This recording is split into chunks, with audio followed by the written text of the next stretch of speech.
Good morning, welcome to 1 Million Cups Dallas. My name is Andrew Whitfield. I'm one of the guest coordinators, along with Christy in the back and Lindsay here at the front. So, 1 Million Cups is basically a production of the Kauffman Foundation, as you saw. The purpose of the Kauffman Foundation is to help startups connect. What I really say they do is they really galvanize you to get out there and get things done, get that new company started, make connections with the people that can help you do that, okay? But today what we're going to do is we're going to listen to two pitches from two different companies, two different presenters. The way pitches work is like this. We give them 6 minutes to stand up here and give you the pitch. We are militant about that 6 minutes. As soon as we hit the 6-minute mark, we start clapping, okay? After that, you're going to have a 15-minute Q&A session. During that 15-minute Q&A session, certainly ask questions, but also give constructive feedback.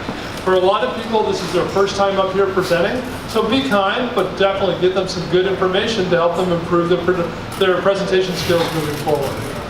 So with that, I just want to thank a couple of people. First of all, Kurtu back here, if you haven't had any of his treats, give him a go. They're fantastic. Also want to thank Joel from Softtech. He's one of our sponsors today. If you haven't had a chance, yeah, definitely, a round of applause. Yeah. If you haven't had a chance, go by and visit his table. They're doing some really interesting and cool stuff. All right, let's get started. So our first presenter is Santosh, and he is from Ride Connect LLC. Can you guys please stand and give Santosh a round of applause?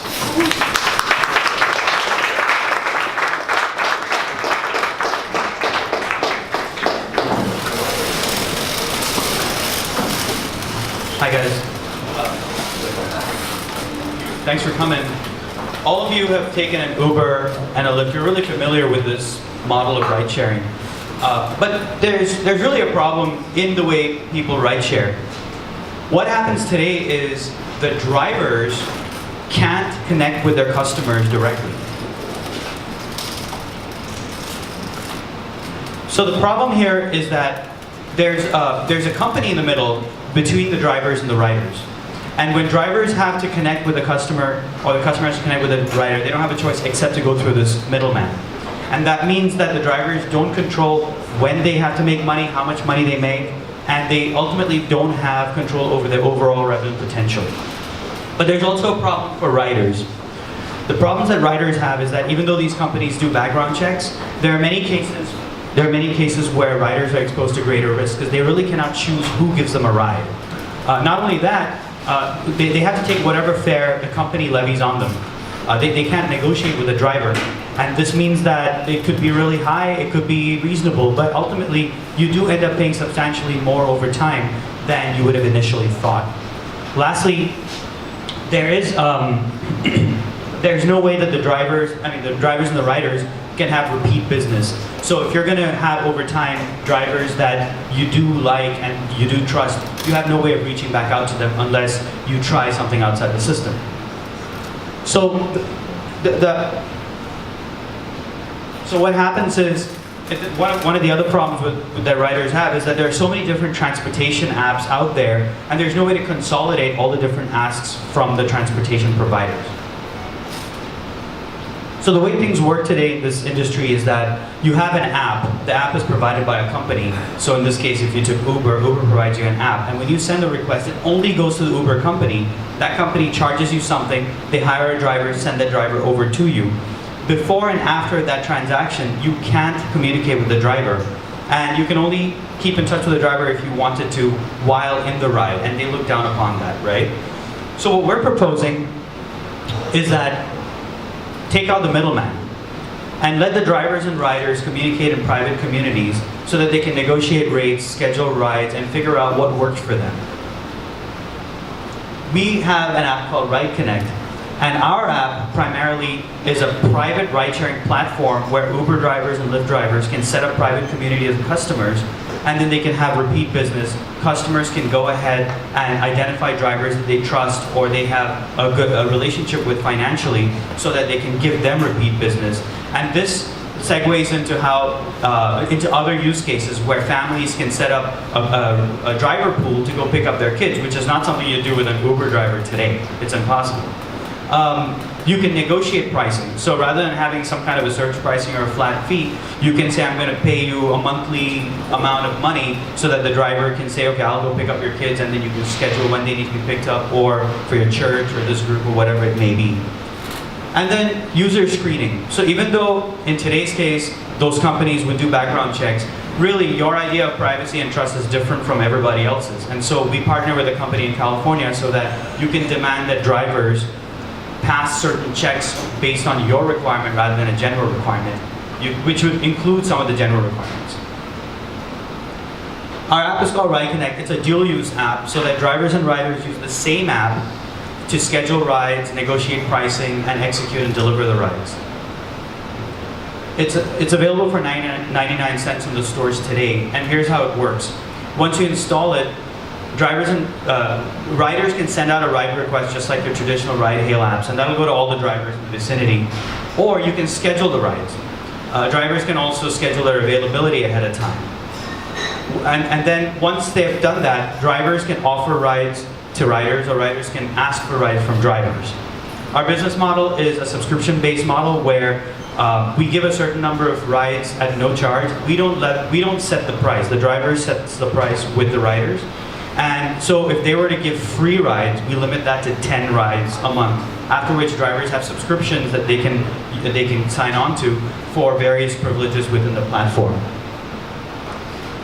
What we're asking today is for you to connect us with drivers who can benefit from our product, customers, investors, and journalists or bloggers who can talk about our platform and the benefits to that market. We're also asking you to start using Ride Connect because you could use it right away. You don't have to be an Uber driver to use it. You could download, install it, and use it with your family, friends, neighborhood. This group could use it to ride share. Because it's a private app, it focuses on your social connectivity. And that doesn't mean that you have to use Facebook, but you could if you wanted to. A lot of people don't. And lastly, we are looking for experts from the transportation business or people that have in-depth knowledge on how to get a platform like ours in the market and out there. So if you are from that kind of a field, I'd like to talk to you about it. My name is Santosh Krishnan. I'm the founder and CEO, and my CTO is Alan Pichardo, but our team's actually out of New York City, so he's over there. You can find out more about us. Our Twitter stream's up there, and so is our website. And thank you very much. Thank you, Santosh.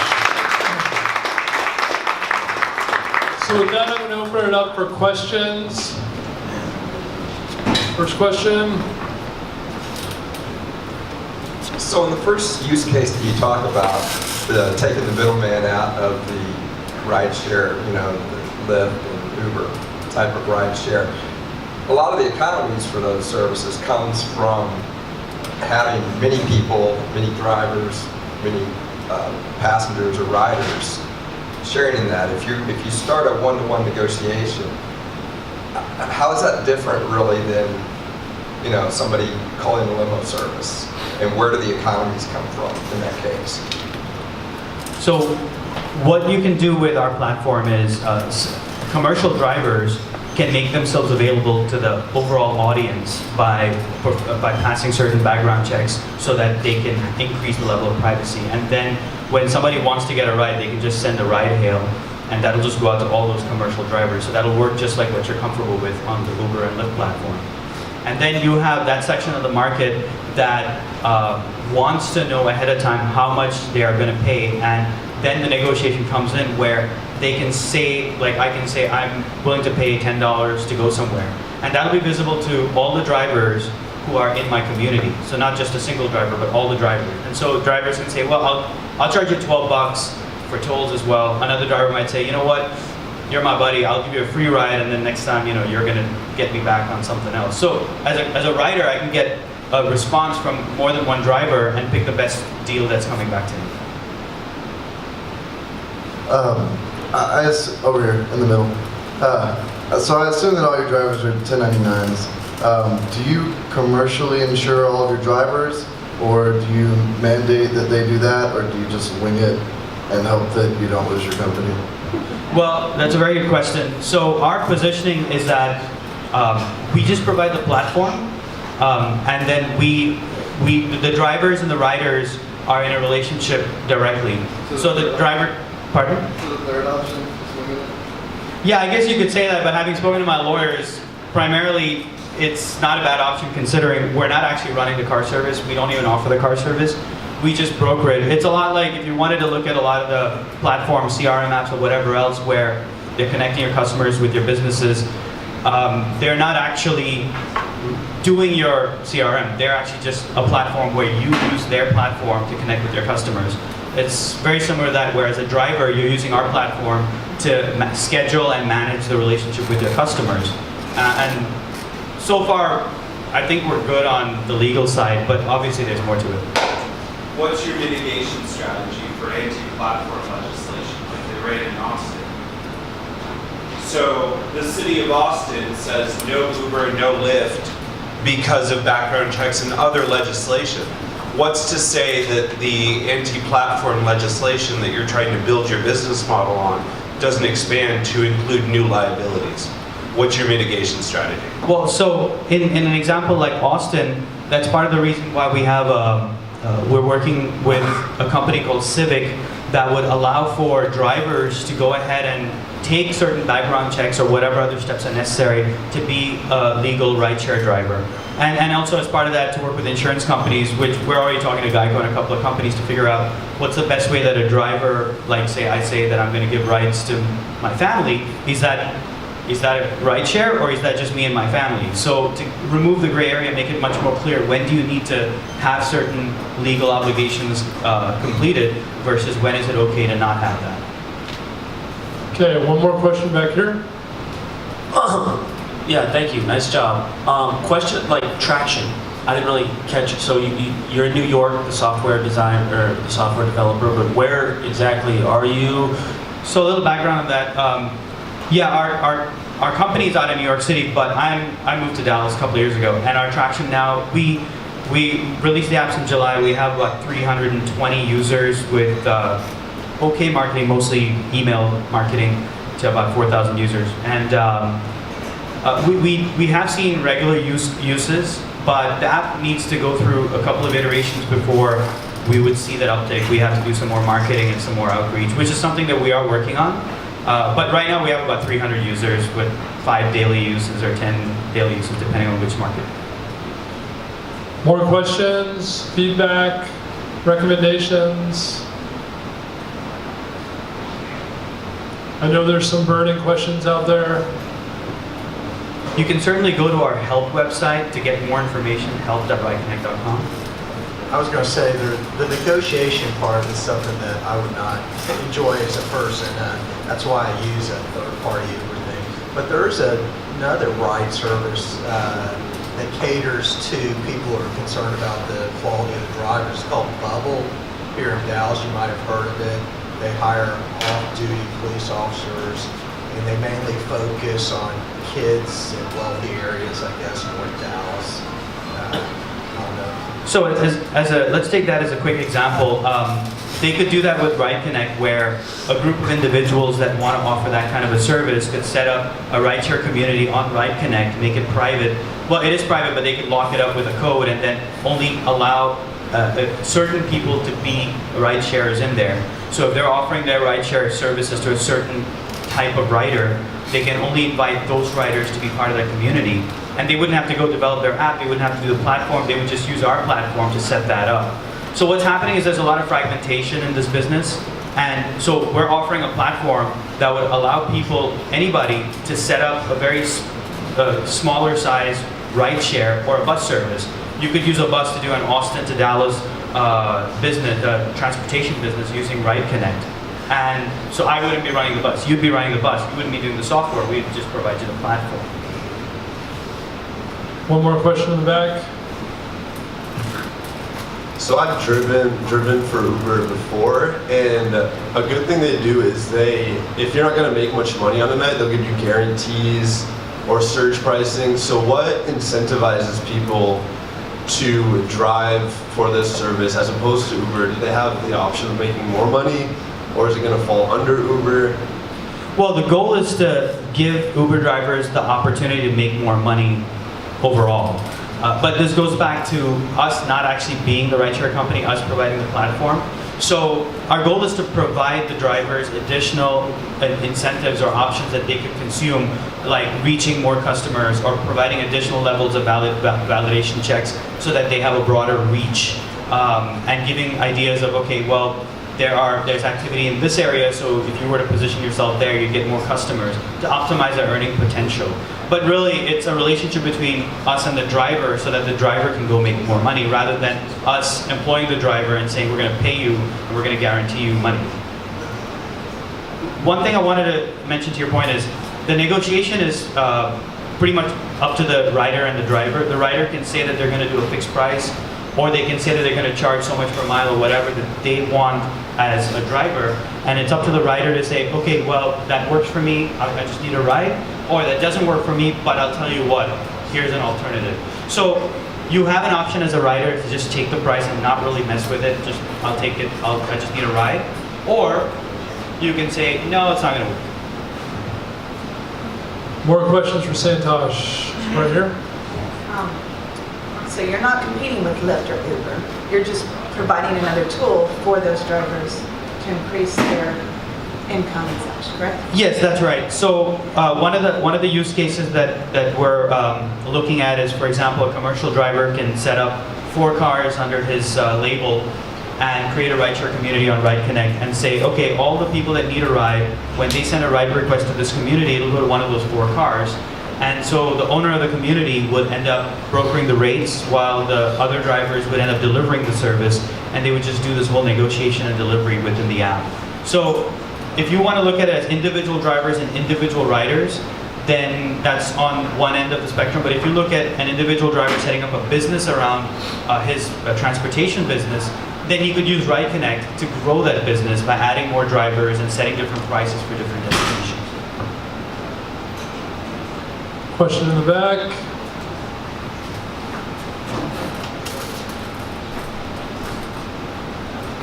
This is just some feedback for how I received the presentation.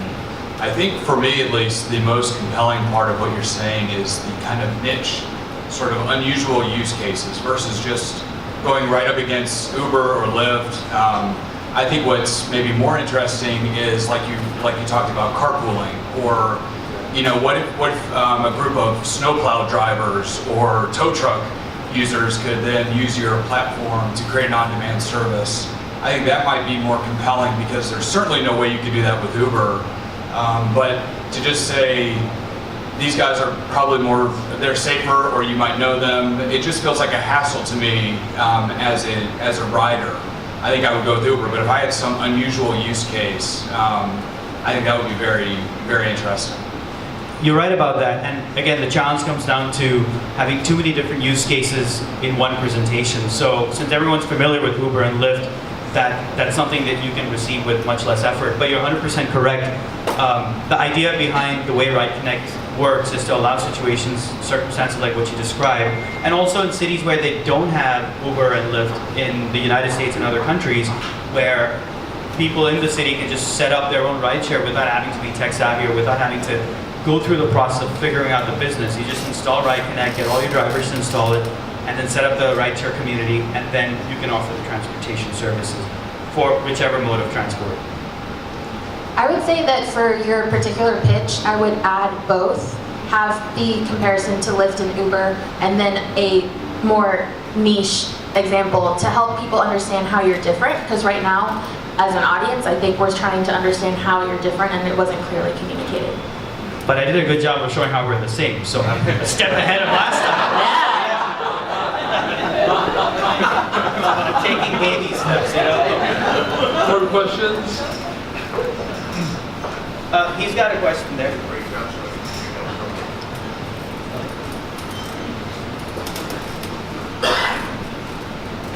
So as a driver, the idea as a driver that I will be telling my passengers, hey, if you want to connect with me directly, you can do it on this platform. Am I understanding that correctly? That's one way to approach it. We're hoping to be able to forego that and have you just plug into a ready-made community that we have already vetted. So we're hoping to be able to provide drivers with ready-made rider communities and to provide riders with ready-made driver communities that they can plug into so that they don't have to go and build their own. But absolutely, you fundamentally can build your own community, whether it's from your existing passengers or new passengers. I'd encourage you to be really careful with that as you build the communities. It's an explicit violation of the terms of services for both companies for the rider to try to take a ride off the platform or encourage that ride to go off the platform in the future. So as you build that community, just be mindful of it, that if you cost the drivers their income stream for promoting this, once the driver community is not on your side, you're in trouble.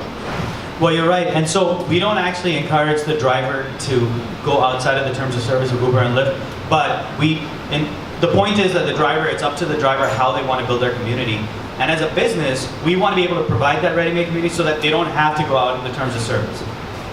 Good deal, thanks. More questions? Thanks, everyone.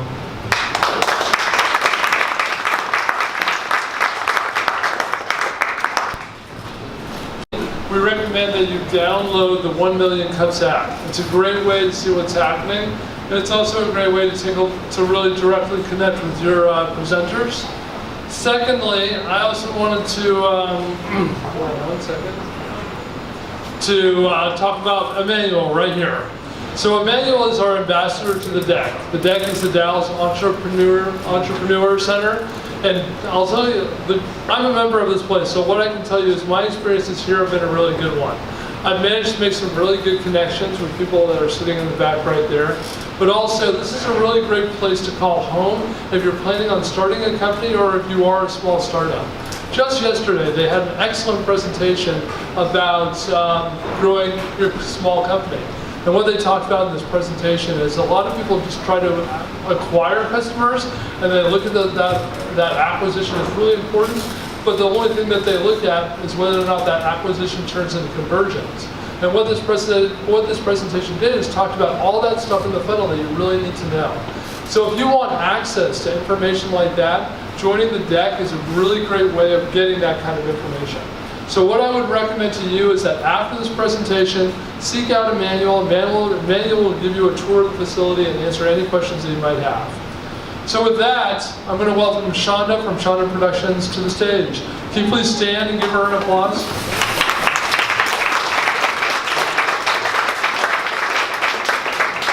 Thank you.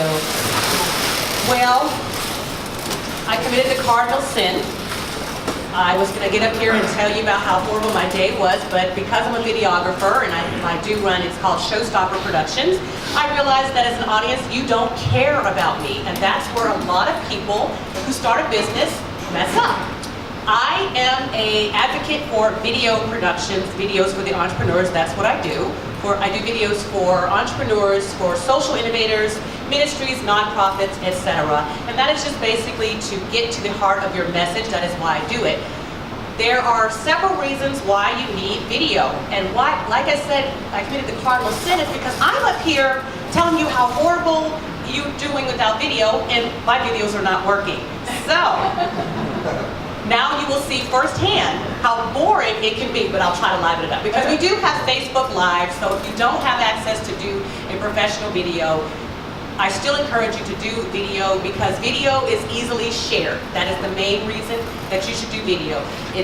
People love video, it's not going anywhere, it's no longer expensive, it's no longer cutting edge, it is now, how do you say, expected. Video sets you up as an expert in your field. Think about how many times you go to the grocery store or to a store and you walk right past a product and then you see a commercial for it and you go, you know what, I do need that. Or you know what, that probably does clean my clothes better. And that's because commercials set it up as an expert. Right now, we are all entrepreneurs and there are so many entrepreneurs and so many new businesses coming up. Video, if you're not doing it, your competition is doing it. And people are looking at your competition saying, oh, I think I'd like to try that, or I think I'd like to do that. So it sets you up, like I said, as an expert.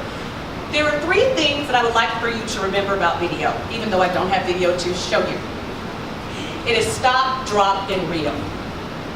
I say stop because video stops your audience in their tracks. Video gets their attention. Video is the new currency. I mean, not video. Attention is the new currency. Right now, like I said, with social media so strong, people scroll past stuff. It's harder to get someone's attention than it is to get a buck out of people nowadays. I'm telling you, it's like they'll look at your videos. If they're too long, I don't have time for that. We're in a microwave society. I'm not telling you anything new. But I'm telling you, as an entrepreneur, this is what you need to be thinking about doing your business. People don't have time. They don't want to sit and get to know you. So they want to be able to get to know you on their terms. The millennials nowadays, they are a text society. They don't even want to pick up the phone because something unexpected might happen. They can't get rid of you when they want to. So video is the perfect way to do that. They can get to know you on their terms. So we say stop, and we say drop. Video gives you the opportunity to drop your message on millions of people. You need a body double nowadays. You can't be in all places at one time. I live in Oklahoma. It took me 3 hours to get down here. I would have loved to have sent a video and said, hey, look at me, I'm so fantastic. Some things you do need to do live, but think of how many more people will see you if you're on video or see your product if it's on video. And then there's stop, drop, and then there's reel. You're real in the dough with video. That's how I remember all of this stuff. Video, like I said, there are 8. I wrote a book. There's 8 reasons why you need video. Video sets you up as an expert. You get a great return on investment. Now I know that someone's going to ask me, how do you measure the return on investment for video? It's very hard because you can't interview everyone that watched the video and said, I decided to get this product or I decided to go to their event because they were on video. So the way I just keep that simple is, you have an event, you want butts in seats. That's the return on investment. You do a video to make sure that you tell your audience what's going to happen, what's going on, and you get butts in the seats. You do a video to explain what your product does. Your product is what is going to sell it, not your video. Your product is great. You explain on their terms how easy and it is to get your product, where to get your product, how to get your product, and what your product will do to make their lives fantastic. Video, like I said, your competition is already doing it, so you're already behind if you're not doing video. This is not a used car salesman type of thing, but you really are already behind in this day and age. I just heard a presentation at Toastmasters that said that by 2026, every house is going to have a robot. And I don't know why that shocked me, because we've been watching these movies for so long about video, about technology and where it's going. So if you're not doing video and you think that it's no big deal, you're already behind. Video boosts your sales, you get great ROI, and video builds trust. When you see someone, it creates the celebrity effect. When you see someone over and over again, you think that you know them, you think that you're in their lives. Think about how many people think that they can just walk up to movie stars and say, hey, I love you, and have a conversation at the movie star, and they're upset that the movie star basically is like, who are you? I know that this happens to me when I go to a lot of events. I work with life coaches and business coaches, and I do their video, and I do video for myself. And when I walk into a room, somebody will be like, so nice to meet you, so good to see you. And I'm like, I don't know who you are. I'm very nice about it because I know what's going on, but it takes them a while to understand that I don't know you, you kind of know me. So it creates a know, like, and trust factor that is essential if you're doing any type of business online.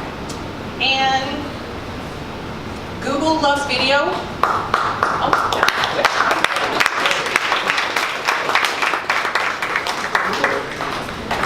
Thank you, Shonda. You're welcome. Any questions for Shonda? Feedback? In the back here?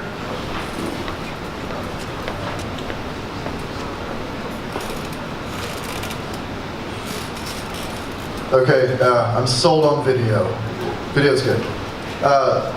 What are you asking for? So you had a presentation, but there was no way that we can help you out. So what can we do to help you out? You can help me out by pre-ordering my book that I just wrote. It's already a #1 bestseller on Amazon. It is called Showstopper. Stop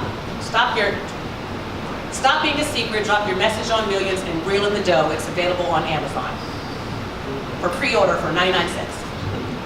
More questions? Feedback in the front? I already told you everything that was wrong, so you can't get me on the feedback. I'm sorry. So you don't actually make the videos, you wrote the book. I wrote a book and I make the videos, yes. And these are, you're on the actual making of the video or the distribution as well? I do. I go in. I have a one-woman show. I go in. I film. You didn't get to see my creative genius. Like I said, you don't care about all that, so I'm not going to get into all that. I film. I create. I edit the videos together based off of your personality. That's my specialty. Is personality videos for social media and explainer videos. And you get to put them on your website, on social media, etc., wherever it could possibly go, which is everywhere nowadays.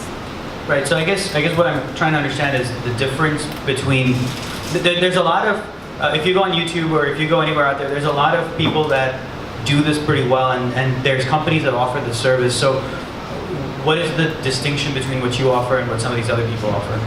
Basically, what I offer is because I said, like, I do the personality, is getting to the root and an understanding of your business and being able to show your heart on video. That's where the majority of my clients are. They don't want, I'd say on my website it says, I don't make commercials, I make connections. It's the way to, I know your audience, we'll get to know your audience and know what works for your audience. Like I said, I know that audiences don't care about the entrepreneur or what's going on with them. And a lot of companies nowadays think that they can just keep getting away with the same types of commercials with all the facts and figures, and it doesn't work in social media. It doesn't work in this generation. So that's how I'm different. So what is what do you charge? I mean, say you have an entrepreneur who wants to make a video and capture his audience. I mean, how are you going to price that out? How do you charge? I do VIP days. Like I said, I work mainly with life coaches and business coaches, and they're like really heart-centered and heartfelt, so they really love the idea of me coming in and, getting to know their message, getting to know and reaching out to, they already have the thing on the ideal client. But what I do is I don't do just one video, because I travel. I come out and I do a video VIP day, and I charge for that, and however many videos we get done, it's $3,000 if you come to me, it's $5,000 if I go to you. But you get as many videos as you can possibly get. We shoot all day, and then I go back home, and we make as many videos as possible with the footage that we got. Two things. One, I ordered your book. And second, given that your videos weren't working this morning, what is your website? I can't find Showstoppers, so we could see samples of your work. Yeah, sorry. My video, I'm rebranding, and like I said, I'm just totally naked up here. BoringBuster.com is my website. It's called BoringBuster.com. I'm rebranding to Showstopper Productions because after I wrote the book, it all just clicked. Because I just hated boring videos, so I just said the Boring Buster. That wasn't really working very well, so I had to rebrand. And the Showstopper pretty well fits because it's exactly what I do. You just stopping people in their tracks to get their videos. I've been doing this for entrepreneurs and nonprofits for 2 years, but I was doing it for churches for 15 years.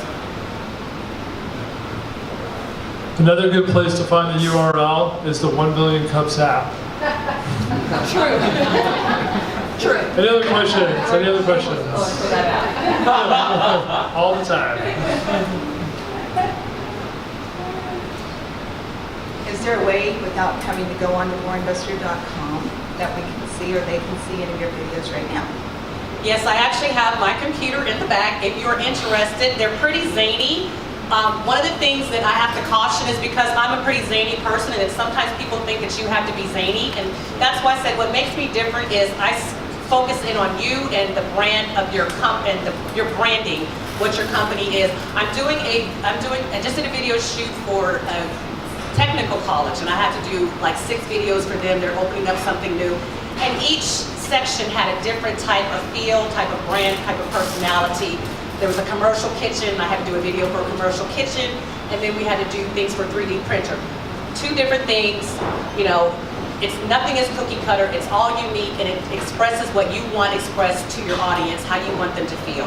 So if you do see my videos, which will be on Facebook, YouTube, they're all over the place. They're pretty wild. Don't think you have to be like me, because they call me the Black Carol Burnett, and so I'm pretty wild and crazy in my videos. So you can see some. More questions for Shonda? One more question?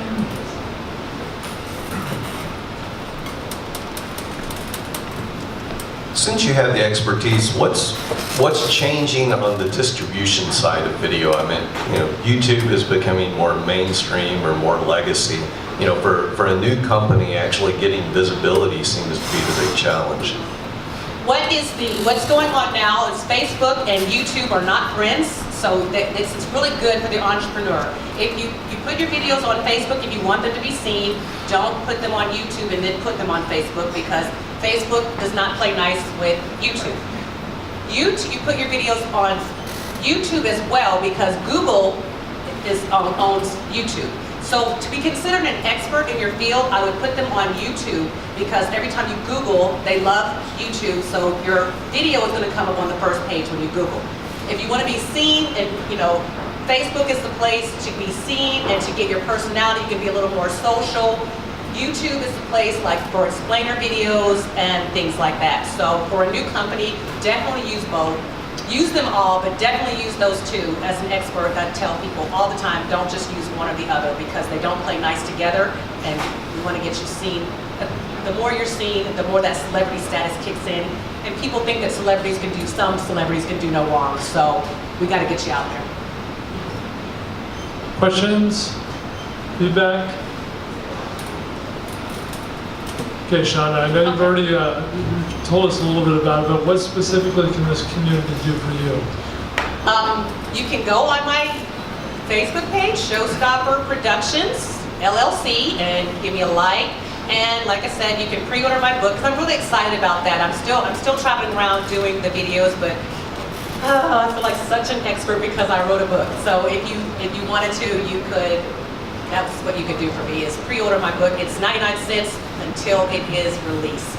I've made it available for pre-order for 99 cents. Thank you, Shonda. Round of applause. So Joel from Softtech has an announcement for us. Good morning. Softtech is pleased to continue to support 1 Million Cups here at the deck. And we would like to welcome you today to hang around for a few minutes. We've got some breakfast items, so we're calling it kind of a brunch and learn. Stop by and I'd be happy to tell you a little bit about our full stack development services. We have over 350 people who write code all the way from embedded systems to the cloud. It's interesting, we're a Houston, Texas-based company. Very few of our clients are actually in Texas. Most of them are on the West Coast, in the Bay Area. We think that we need to change that. We have invested in over 25 startups with varying different types of deals, all the way from being just angel investors at arm's length to taking an equity position in exchange for access to our development center. So we're open to discussions about how we might partner together, and we'd be happy to answer any questions that you guys have. And so stop by, enjoy breakfast, and thanks for coming to 1 Million Cups. Thank you, Joel.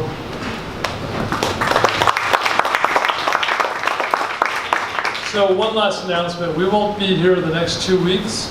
Also, if you're interested in being a volunteer coordinator, come talk to Lindsay, myself, or Christy in the back there. We'd love to talk to you about it.